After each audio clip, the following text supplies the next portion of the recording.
G'day and welcome to Wine Around Oz. Today we're doing things a little different. We're just going to bring the camera with us as we go to all the wineries we're tasting today. We're starting at Gundagai Winery. We're going to combine the Wagga Wagga and Gundagai areas together. So we're starting at Gundagai Winery. We're doing it in the car because it is way too windy and cold out there to be standing around talking.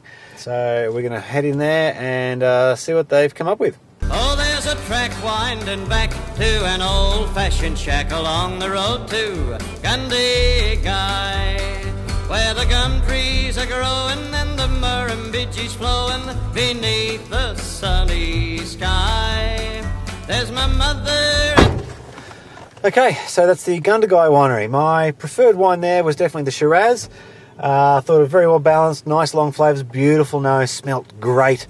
The Sauv Blanc was nothing to write home about. The Chardonnay, quite nice, and also their Cab Sauv, some beautiful, rich, ripe flavours, some good tannins at the back, so something you could sell it for a couple of years. The Shiraz, as I said, great drinking right now, could sell it for a couple of years, but why bother? Next up, Barambula Wines, 25 kilometres east of Wagga Wagga on the main highway. With this gracious home from the 1880s and this inviting cellar door outhouse. I'm heading right for a home along the road to Gundagai. Here we go. We've just been to the Barambula Winery vineyard. We've just been to the Barambula. Definitely worth a visit to the Barambula. Blah blah blah. The Bumba. We've just been to the Barambula vineyard. They have 25 acres under vine, and at the moment they have available a Sauv Blanc, which is sourced from orange, so we're not going to talk about that. They also have a Chardonnay, which is made from their own grapes. It's very, very tasty, and at $18, definitely well worth it. They also have a Shiraz for $20, which is the Hiraji Spell, which we've walked away with a bottle because we found it to be very, very tasty, nice peppery kind of flavours coming through. The Hiraji Spell name actually comes from a gelding that was raised and trained here that went on to win the Melbourne Cup in 1947. They also had available a Cab Shiraz Merlot, which again was very tasty, and for $20 is quite worth it. So all in all, definitely worth a visit to the Barambula Vineyards. We have just arrived at the Wagga Wagga Winery, which is about 14 k's out of town. We're told they have a variety called Touriga, which we haven't come across before, so we're interested to give that a taste. So let's go. We've just done our tasting at the Wagga Wagga Winery.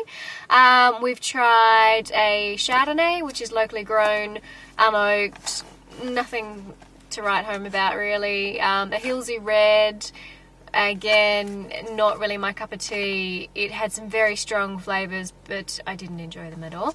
A Touriga, which was the interesting one. The Touriga's not bad. I don't actually have anything to compare it to because it was my first Touriga, but out of all the wines here, it was my preferred. The Shiraz here smelt really quite nice, but the flavour just didn't carry through. And I think that was about it. Lovely, lovely place, beautiful vineyards, beautiful looking restaurant, nice cozy fire, which is lovely on a day like today, and the staff brought back Tim's glasses, which he'd forgotten, so lovely stuff. But that's about it from Wagga Wagga Winery. Ah, Wagga Wagga Wagga. So, is that one? Yep. And then there's the closed side. I hate it when you try and go to places that say they're open and then you get that. Oh well, they're lost, no money from us. Okay, so we're about to do our last one for the day, Charles Sturt University. Now, most people think university, bar, beer, get drunk, just waste 3 years of your life, at the bar.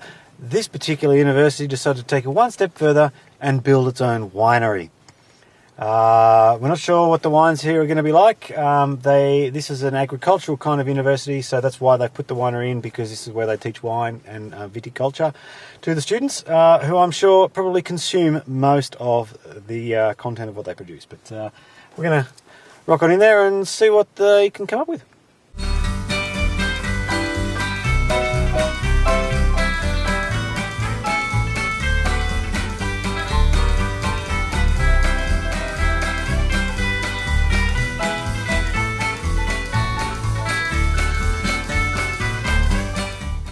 Okay, so we've just done Charles Sturt University.